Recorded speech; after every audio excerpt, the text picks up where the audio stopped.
volevo capire meglio la genesi del lavoro, cioè è nato prima come videoinstallazione, poi successivamente ne ha fatto film, o fin dall'inizio aveva deciso di farne sia una videoinstallazione dedicata più a un pubblico avvezzo, diciamo, all'arte contemporanea e contemporaneamente fare film per un pubblico diverso?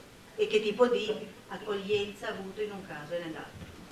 Yeah, well, it was originally planned as an installation, but I knew from the beginning that I would also have to do a linear version out of very pragmatic reasons at the beginning, because we needed to finance the installation.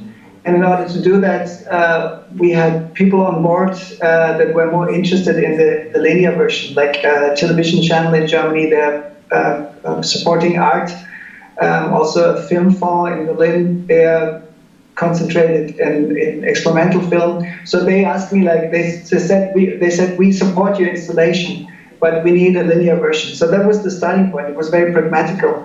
As you can guess, I liked the idea from the beginning, because having Kate Blanchett on board, I found it very intriguing and interesting to allow her to show her skills in the art context, but on the other side to allow me to show something in a different form in cinema. So, of course, you reach a very different audience. And maybe Monica, you want to translate in between, and then I continue my long sentence. Thank you. Allora, la risposta è che effettivamente ha pensato fin dall'inizio anche a una forma lineare, ma per una ragione molto pragmatica, perché aveva bisogno di finanziare l'installazione e alcuni dei finanziatori, come per esempio delle reti televisive, volevano anche un prodotto lineare, e quindi inizialmente ha pensato alla linearità per questo motivo. In realtà però il fatto di avere Kate Blanchett è stato fin da subito anche, diciamo, uno stimolo a pensare a appunto a una forma in qualche modo cinematografica e quindi anche a un pubblico ovviamente differente. You can say that in a way the cinema is a more democratic space, right? Like in the art context, we have a very sophisticated audience, but which doesn't necessarily need to be convinced about anything the artist has to say in the art context. That's a dilemma of the art world, that we are talking to an audience that is agreeing with everything we are telling them. And in the movie world, I would say that filter is more permeable.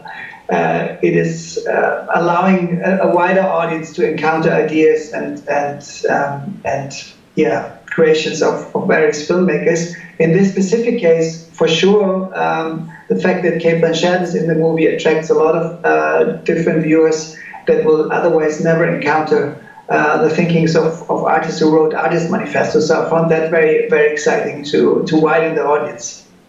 Sì, si può dire che il cinema sia in un certo senso un mezzo più democratico rispetto a quello che è il mondo dell'arte, che non significa che il mondo dell'arte sia un mondo necessariamente chiuso dove tutti sono d'accordo, perché c'è comunque l'apertura a ogni tipo di opinione, però nel cinema è più facile, e lo è ancora di più nel momento in cui c'è un'attrice come Kate Blanchett, attirare anche un pubblico più ampio, un pubblico più diversificato, e non mi ricordo più la conclusione. Well, actually, what I wanted to say is that the art context is actually a close secret, right? Okay. Because it talks to it. You know, when you need a certain level of education to have the idea to visit a museum on a Sunday afternoon, right? If you don't have that education, you will not go to the museum even if the entrance is free. And so you meet people in museums and they encounter artists' ideas that don't necessarily need to be convinced about anything, because they're agreeing normally with whatever we artists have to say. That's the dilemma of every documenta, of every Venice Biennial, of every contemporary museum show, right? And the cinema in that sense, I mean, of course, like you guys sitting there tonight at this time of the day, coming to a late screening of a film like that, are also a very sophisticated audience. But I know for a fact that many people who see this movie now will just see it because Kate Blanchett is in it, And that is interesting for me as an artist to kind of break the white cube of the art context and go out and encounter another audience. And also, you know, in a way, the film, maybe it's not a manifesto in itself, but it breaks for sure with a lot of rules of narrative filmmaking, which I also find very interesting, because film is now 100 years old or more, and it only came up with three ideas: short film, long film, documentary. That's it. And that's ridiculous if you consider the possibilities that moving image offers us, right? So in the art context, in that sense, we are very free as creators. We can show works on multi-screens, in a loop, narrative, logic, a-logic, whatever. In the movie, you are kind of in this change of this in the movie industry, in this change of these three formats. And this film tries to break with some of these rules.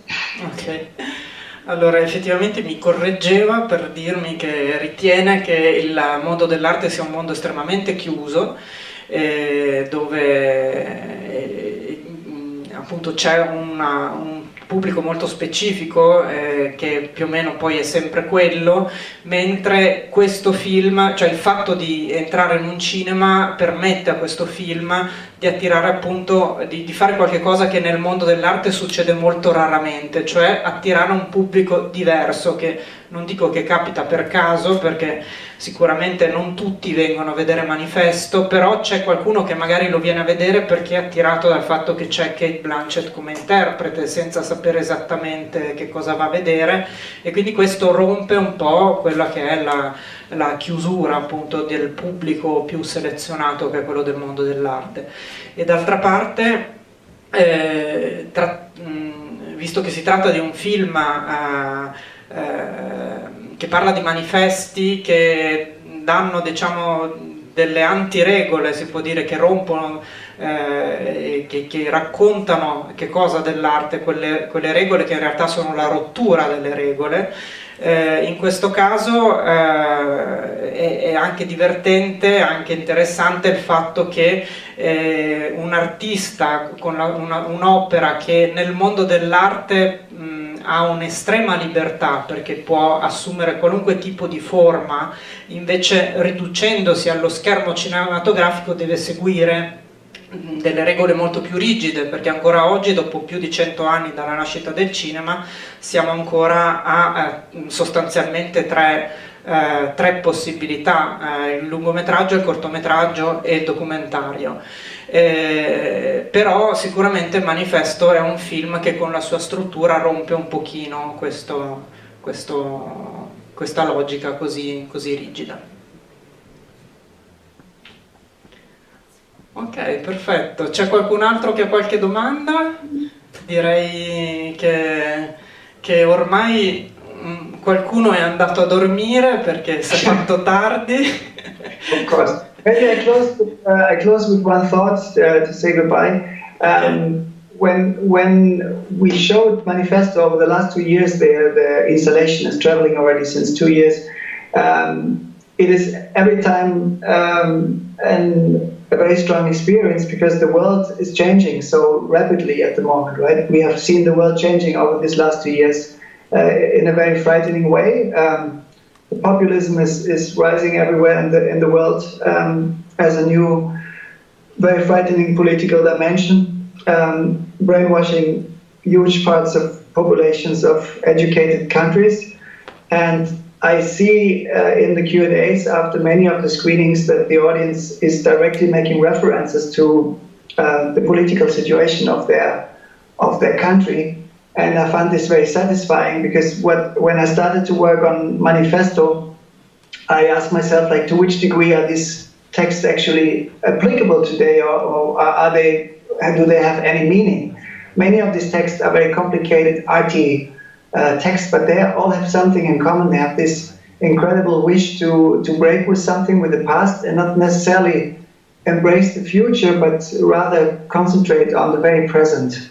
And I think that message is something that Spark is something that maybe many viewers take away from with it. And I think we're living in a time where it's extremely important, again, to ask each of us individually, like, what is my role in this society, and what can I personally do to make this world not completely run out of control.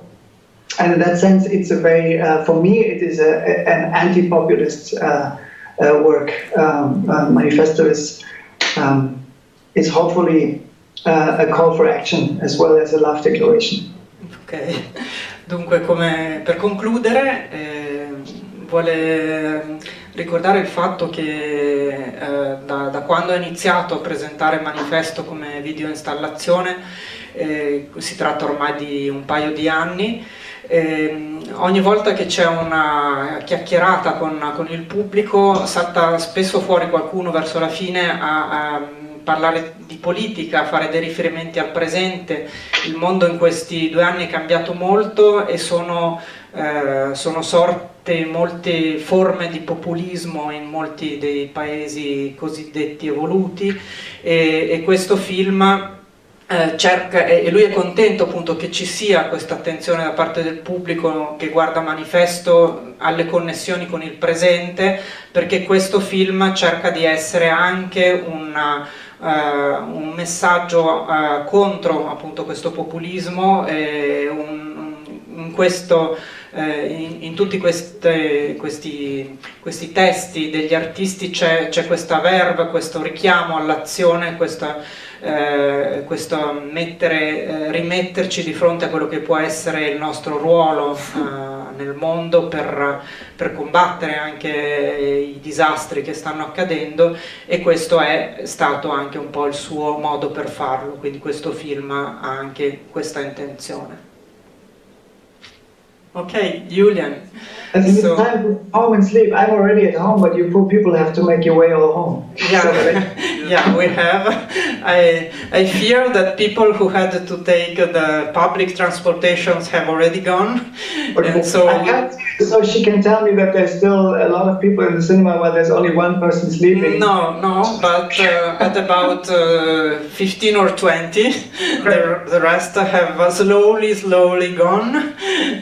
So we have the car drivers here, okay. But still some, not so few, and we are really grateful for this Q&A that I think was very interesting and gave us some depth, some more informations and interesting informations about your work and your ideas and your way to work.